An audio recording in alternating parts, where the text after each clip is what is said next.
Rage room workers, what's the most disturbing thing you've ever seen? When a new time customer came in with an iPhone, shoes, and a wallet to destroy in the rage room, me and my coworker immediately started gossiping. Out of curiosity, we watched as he put his yellow helmet on, strolled into the room, and only destroyed the objects he brought in. We figured that they must have belonged to a cheating ex-wife or something. But then he came in the next day with a man's outfit and Rolex watch. So maybe he was mad at his son? Well, that rumor was destroyed too, because the next day, he brought in dentures and a veteran's hat. So as he was thanking us on the way out, I jokingly asked if he had killed someone. But instead of just laughing, he turned around and said, "Not yet," before winking at me and walking out. I knew something wasn't right, and my male coworker joked that maybe he had kidnapped someone. And if you've ever worked in hospitality, you know just how boring it can be. So we let our imaginations run wild until we had made up almost 100 different scenarios about how he was secretly holding someone captive. And to understand what we did next, you have to know that there was a missing persons report flashing on every screen in the city. So one day, we slipped an AirTag into his coat pocket, and when we finished our shift, we drove to his location. Well, 3 hours later, I began to question my decision-making because we ended up outside an isolated barn house. My coworker turned his headlights off and told me to wait in the car as he sneaked up to the window. I'll never forget the horrified look on his face before he threw up into the grass beside him. Curiosity got the better of me, and I left the car. When I looked through the window, I saw the man from the missing persons case tied down to a chair,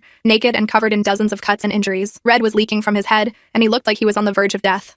My head was spinning while I tried to make sense of what was going on, and we were about to call the police when, suddenly, the man from the rage room opened the door and pleaded with us to hear him out. My coworker pushed me behind him and nodded his head as if to say speak. Apparently, the man on the chair had R-worded his daughter one day while she was walking home from elementary school. At first, he brought him here to kill him, but then he started talking about how his daughter's kitten was so good that it was worth dying for, which made him realize death wouldn't do that guy justice. So he's been making this guy suffer for the last 2 weeks, and by destroying the evidence at the rage room, he could make his pain last longer. And to prove what he was saying, he showed us video evidence of the man stealing his daughter's innocence. He filmed the video himself. A wave of nausea washed over me, and my coworker just nodded before carrying me back into the car. We haven't heard from him since, and the police never caught him.